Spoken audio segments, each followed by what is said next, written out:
بسم الله الرحمن الرحيم يسبح لله ما في السماوات وما في الأرض الملك القدوس العزيز الحكيم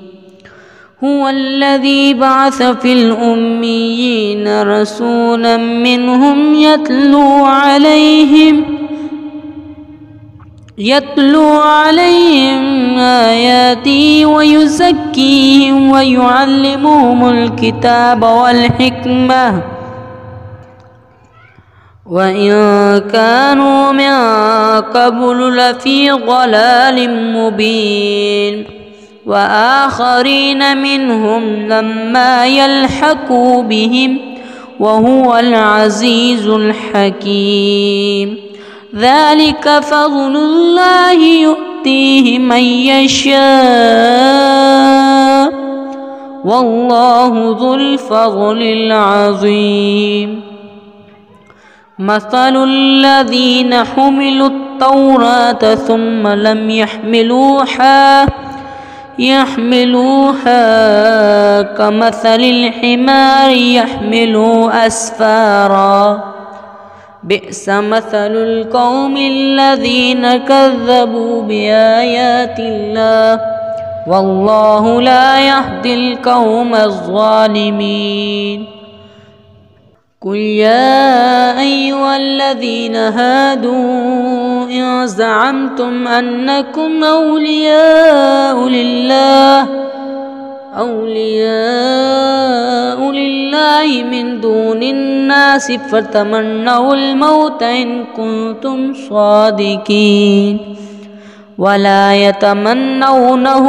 أبدا بما قدمت أيديهم والله عليم بالظالمين قل إن الموت الذي تفرون منه فإنه ملاقيكم ثم تردون إلى عالم الغيب والشهادة فينبئكم بما كنتم تعملون يا أيها الذين آمنوا إذا نودي للصلاة من يوم الجمعة فاسعوا إلى ذكر الله وذروا البيع ذلكم خير لكم إن كنتم تعلمون فإذا قضيت الصلاة فانتشروا في الأرض وابتغوا من فضل الله واذكروا الله كثيرا لعلكم تفلحون وإذا رأوا تجارة أو لهوا انفضوا إليها وتركوك قائما قل ما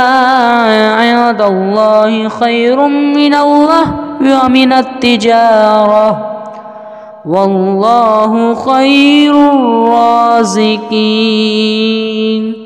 صدق الله العظيم.